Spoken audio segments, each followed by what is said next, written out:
Hi, and welcome to another edition of King Crush Thursdays, the series where we highlight and uplift Black men, because frankly, not too many people are doing it. My name is Val Gay, and I'm super excited to bring this brother to you today. I have been chasing this brother for a little bit. That's all I'm going to say. So he is only 30 years old and is already a seasoned entrepreneur. He's an award-winning entrepreneur, having started his first company at age 21, and is now a co-founder and a visionary behind Rec Philly in Philadelphia, Pennsylvania. He's so much more. Please read his bio, follow him, follow his company. His name is Mr. William Tyrone Toms, also known as Will. Hi, Will. Hello, Val. So excited to be here with you. How are you? I'm good, thank you. I'm so excited that you are here with us. And thank you so much. And Will, as I've told you and as you've seen, that this is a narrative breaking project, really.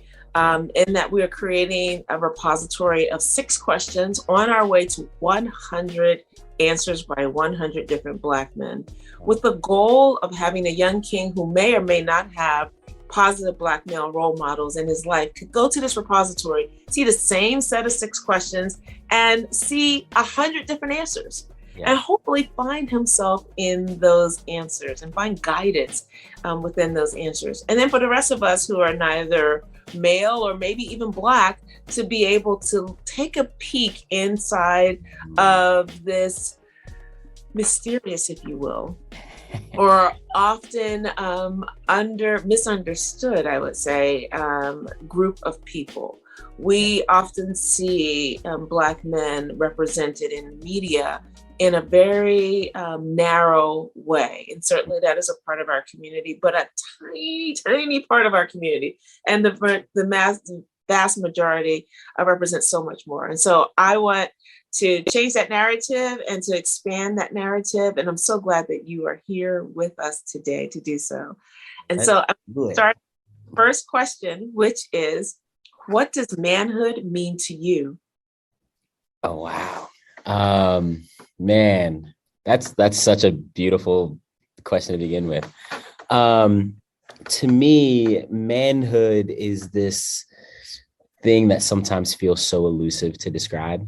I think folks have, their own perception on it. But for me, manhood is what it looks like to go beyond being a boy and being a child. Manhood for me is about leaning into the divine masculine, which, I perceive that as like, are we out here living lives with intention and with structure and, being able to be a leader for ourselves and for others, To me, manhood is, again, adopting that responsibility and saying, hey, I have a clear vision of who I am and how I want to show up in the world. And I'm also going to do the things that I can do to enable the people around me to be able to step into their own, right? And help them achieve what their hopes and dreams are.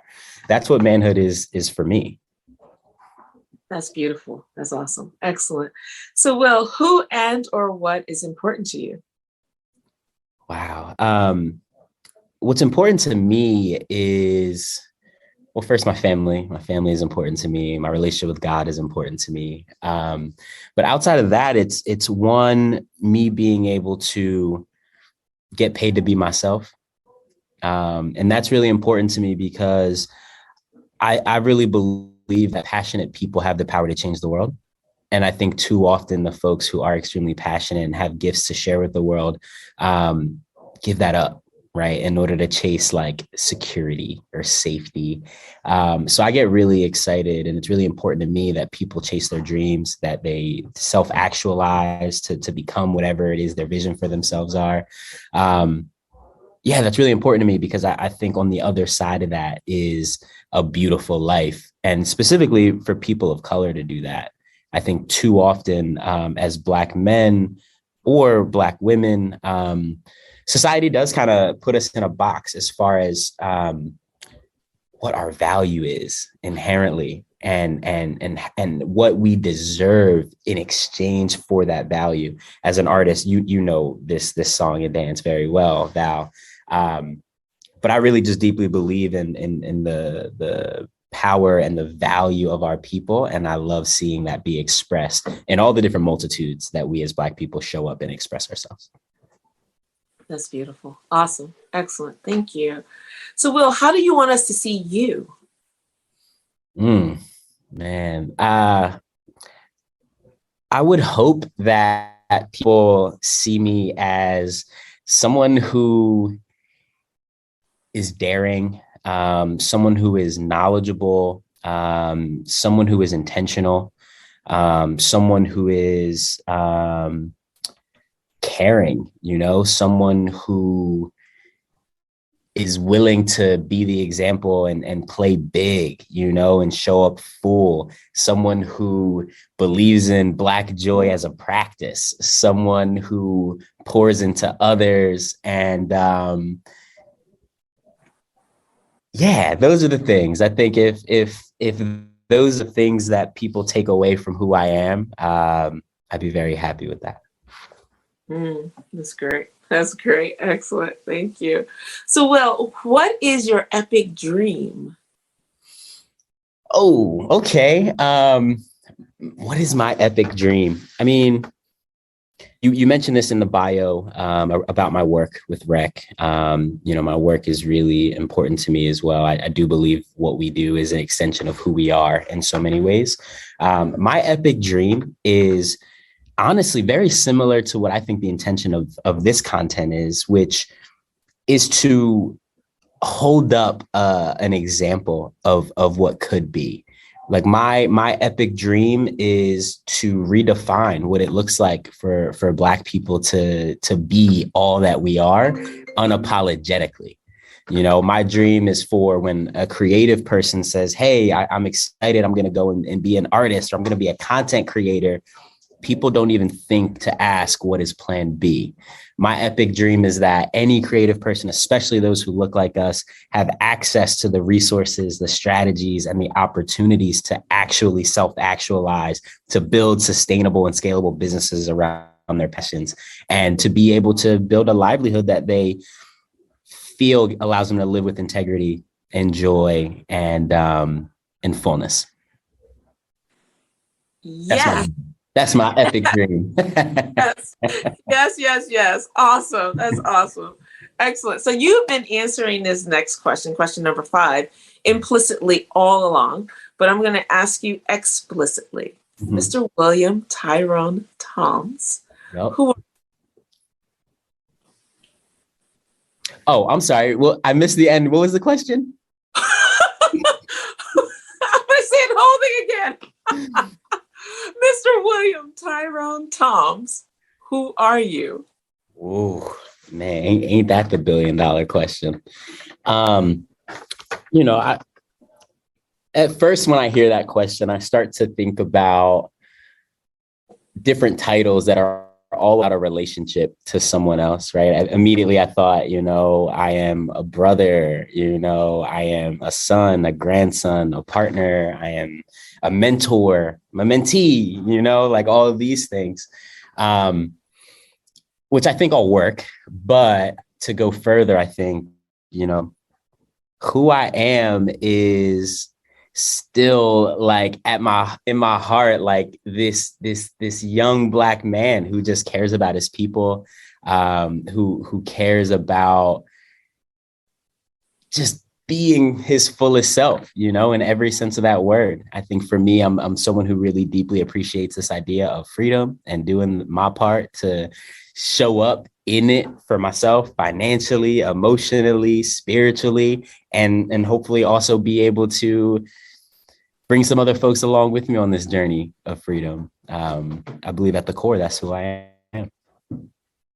That's beautiful. Awesome. Excellent. Thank you so much. So here we are already at question 6. Wow. Is there anything that I should have asked you that I didn't, or you wanted me to ask you that I didn't? In other words, what did I miss? Man. Okay. So I'm going to say this. I think one thing that I think is worth us sharing on this platform and just spending a minute to talk about is when we talk about reframing narratives, one of the pieces that I think is important to talk about is what is, wait, let me think about how I want to say this. I want to be intentional with how I say this. Okay, here it is. What I think is important for us to spend a moment on is there is this thing at play right now that I believe is happening in our culture because of folks like yourself, who are creating projects like these, where there's a renaissance happening, I believe, in our culture. And although the mass media still portrays Black men in a certain light, I'm really excited and proud to see the multiplicities that I begin to see, and even the people I call friends and family members. And I think one thing that's important for us to wrestle with as we continue to see more of that happen is, I'll speak for myself, like a lot of us as Black men have grown up in an environment where we're trying to figure out what it means to be a Black man and a leader and a role model when we didn't grow up even having those same folks to look at, So there is this like feeling sometimes that me and my friends joke around where we say sometimes it feels like we're single parents raising ourselves, And I think if you don't understand, if you don't live the experience of being a Black man in America today in 2022, it's hard to understand what that looks like or what that feels like. But that's really the best way I can encapsulate the feeling where it's like, what does it look like to become something you've never seen before? Right. It's especially not in up close in person and can ask the questions and all that stuff. And I think we all have a role to play as far as being able to show up as the model of what that can look like. And for me, I think I'm at a place where I notice that a lot of the negative imagery that sometimes is the standard for who and what a Black man is, folks are unashamed to be loud and proud about what that looks like. So I guess at the end of it, this is kind of my challenge to other Black men watching this, that we've got to balance the scale, and it's on us who are, courageous enough to say, hey, I'm willing to be a role model. We have to be just as loud and proud as the opposite of that, which is some of the more harmful narratives that we see. So I just wanted to spend a minute on that because I think it's important to say that, like, we're out here figuring it out. I'm out here figuring it out day by day, right? But it's so important because the more work that we put in, the less work our future generations will have as far as understanding what it looks like. And at the end of the day, again, it's really hard to be what you can't see. Amen. Yes, yes. That's exactly it, right? I really appreciate what you just said, that that is the primary reason for this whole thing, right? That I really want these young kings who may not have a Will Toms personally in their lives, right? That they can see, or my dad or my brother or any of the dozens of men so far that we've interviewed, that they may not have them in real life, and all they see, social media, TV, is all these negative things, and it creates this really short ceiling for them when they're so much larger than that. And so I'm so grateful because you're doing just that. I see you in the world doing just that, and in this platform, and I'm so grateful for that. So I just have really admired you from the first time we met several years ago, as I'm recalling, and I think my memory may be faulty. I don't think so, but it might be faulty. I'll concede that. But it was during an Arts and Business Council event, and it was when Damon John was there. And I remember I was on the right side of Damon John. I think you were on the left side of Damon John, and we spoke during that event. And I admit, I didn't really know who he was because I didn't watch Shark Tank because I don't watch TV. And I was like, boy, a lot of people seem to be really excited about this guy. And then he had a book, and then I listened to his speech. I was like, oh. Yeah, he's great. Oh. And then I remember you, and I was like, whoa, this is really special. I just remember thinking, what a special day. And I remember saying to you, let's exchange info, because I really want to talk to you more. And then right after that, you joined the board with me at our council, which was also amazing. I'm so proud of you. And so I just want to say to you that, one, I just honor you, my king, and I just pray that God will continue to deepen and grow you. And as you explore your epic dream, that we all get to benefit from it. It is your dream, but the beauty of an epic dream, in my estimation, is that it is beyond you. Yeah. It has to serve others beyond you. And certainly we heard that today. So I'm so honored that you're here. I'm so grateful. I'm so proud of you, Will. You should know that. I think you know that, how proud I am of you and how supportive I am of you. And yeah, I'm just looking for more to come. I'm just have high expectations of and for you. I appreciate you greatly. I appreciate you for having me. And I look forward to the work that we'll get to do personally. I'm sure, we'll make sure in 2022 we can work on some cool projects together. So Thank you again. I appreciate you inviting me on your platform. Absolutely. Thank you. And thank you for joining us. I really hope that you were as inspired and uplifted and enlightened as I was in this interview with Will. And if there is a positive and successful Black man in your life that you want to see highlighted in this forum, please click the link below or in my bio, fill out the nomination form, and we will take it from there. I always say, and it bears repeating, success does not equal what a person does for a living. As long as it's legal on the legal side, I don't really care what someone does for a living. But what I really am interested in is the impact that this man is making in the lives of others around him, be it the nuclear family or the larger community and everything in between. Those are the brothers that we want to talk to.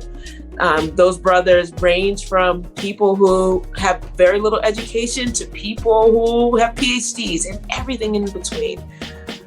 Our community is much wider and much larger, and we can learn from so many more people than we have heretofore seen. So I'm excited about that. So please stay tuned for next week for yet another amazing king. And in the meantime, please remember to spread love and have a great day. Thanks so much. And thank you, Will. That was really awesome. Thank you so much. I appreciate you, Val. Thank you.